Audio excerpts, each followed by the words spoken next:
this video, I'm gonna teach you how to connect MetaQuest 2 to PC with a link cable. It's a very easy process, so make sure to follow along. Using a link cable to connect and use your MetaQuest 2 in conjunction with a PC is extremely simple. In fact, it is the recommended method because using a cable eliminates any sort of latency that might be introduced by methods like AirLink.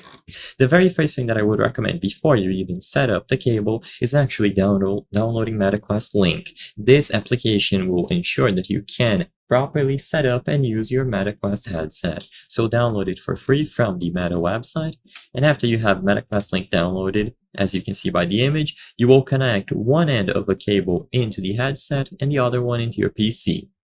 Meta actually sells the MetaQuest Link cable, so you can browse through various different retailers, either the official Meta store, Amazon, and so on, and look for a link cable.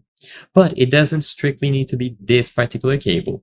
If you have a high quality USB-C cable, usually 3.2, it will be enough. So just purchase a high quality cable, plug one end into the headset, and the other one goes into any USB port on your PC or laptop.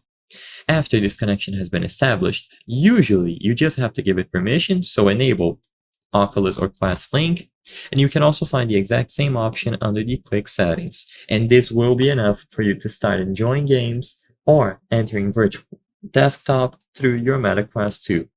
If this does not work for whatever reason, then you can open the MetaQuest Link app that I mentioned earlier, and after you sign in with your account under devices, you can follow the instructions here to manually pair up a new headset. So you choose this option, choose the Quest 2, and then select using the link cable. They will guide you through the same instructions that I mentioned, and after it has been connected, the status will change to this. So I hope I was able to help you.